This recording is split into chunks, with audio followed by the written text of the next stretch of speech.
বলেন তো লা ইলাহা ইল্লাল্লাহর অর্থ কি? ওই পিছন থেকে বলেন, পিছন থেকে একজন বলেন, পিছন থেকে বলেন, সাহস কার আছেন বলেন দেখি। লা ইলাহা ইল্লাল্লাহর অর্থ বুঝেন না? বলেন পিছন থেকে বলেন, সামনে থেকে না, পিছন থেকে। দাঁড়ান, আপনাকে বলে চুপ বসেন, আপনি দাঁড়ান, দাঁড়ান, যেটা বললেন দাঁড়ান।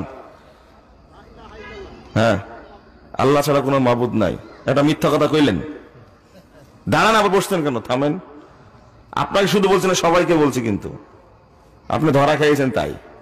এরা কেউ জানে না এটা, আপনি যেমন জানেন না, এরা কেউ জানে না। এই ছেলেটা ওইটা বলছিল মনে একটা হবে,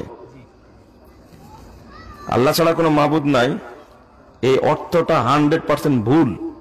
কালেমা বুঝুন।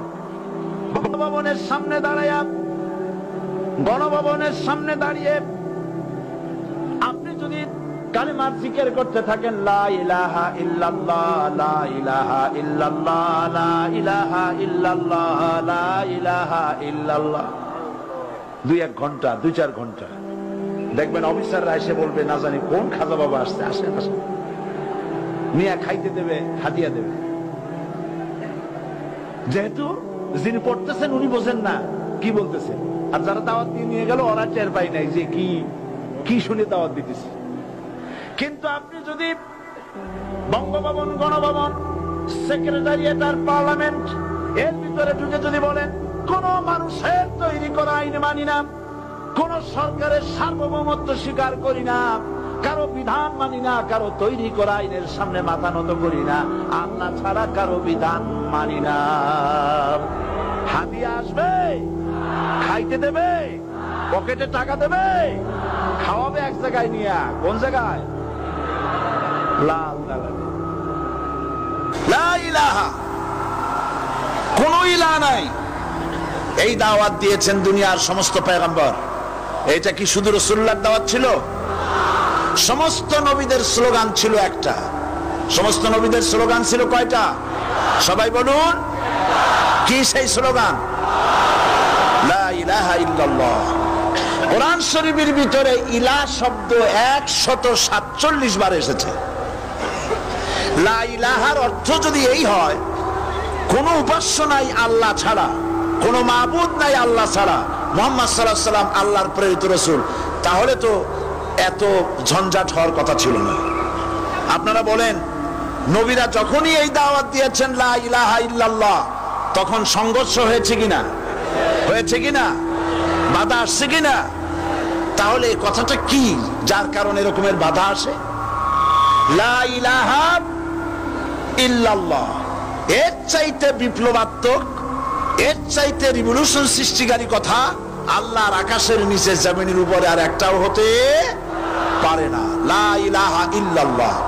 ইলাহ শব্দের অর্থ শুধু উপাস্য আর মাবুদ নয়, ইলাহ শব্দের অর্থ হচ্ছে আইনদাতা, ইলাহ শব্দের অর্থ হচ্ছে শাসনকর্তা, ইলাহ শব্দের অর্থ হচ্ছে বিধানদাতা। তো লা ইলাহা যখন একটি লোক ঘোষণা করে, তার অর্থ দাঁড়ায় কোনো আইনদাতা নাই, বিধানদাতা নাই, শাসনকর্তা নাই, কারো আইন মানি না, বিধান মানি না, শাসন মানি না, আল্লাহ ছাড়া। কে ছাড়া? আল্লাহ ছাড়া। এই কালেমার দাওয়াত যখন পয়গম্বররা দিয়েছেন, তখন 3 শ্রেণীর লোকেরা বাধা দিয়েছে। বলেন কয় শ্রেণী? সবাই বলেন। 3 শ্রেণীর লোকেরা বাধা দিয়েছে, লক্ষ্য করুন। 1 নম্বরে বাধা দিয়েছে রাষ্ট্র শক্তি। 1 নম্বরে বাধা দিল কারা? 2 নম্বরে বাধা দিয়েছে ধনাঢ্য ব্যক্তিবর্গ। 3 নম্বরে বাধা দিয়েছে যারা কায়েমি স্বার্থবাদী ধর্মীয় শক্তি। এই 3টি শ্রেণী সমস্ত নবীদেরকে বাধা দিয়েছে। সেই বাধা অতীতে যারা দিত, এখন আর দেয় না নাকি? এখনো দেয়? দেখুন, আল্লাহ, উটের মালিক আমি, আমাকে উট গুলো দিয়ে দাও। কাবার মালিক তিনি ফয়সালা করবেন। সূরা ফিল ঐতিহাসিক হয়ে আছে কিভাবে আব্রাহ বাহিনীকে আল্লাহ ধ্বংস করেছিলেন। ওই ঈমান আপনার মধ্যে আছে? তাহলে আপনি এত বড় ঈমানদার মনে করেন কেন? জিন এবং মানব জাতির মধ্যে সবচেয়ে বড় পরহেজগার, বড় আলেম, তার নাম কি? বলেন, সাহস পাচ্ছেন না কেন? সবচেয়ে বড় আলেম পরহেজগার হলো ইবলিস শয়তান। ইবলিস শয়তান কি কোথায় যাবে? জান্নাতে, তাই না? কোথায় যাবে? কেন যাবে চিন্তা করেছেন কোনদিন? একটু ভাবছেন? এত ইবাদত করার পরেও ও জাহান্নামে যাবে কি জন্য? তওবা তওবা, নাউযুবিল্লাহ, আস্তাগফিরুল্লাহ। মনে করেন না যে জান্নাতে চলে গেছে, কিছুই জানেন না আর তো দাবি করে আছেন। নামাজ পড়েন,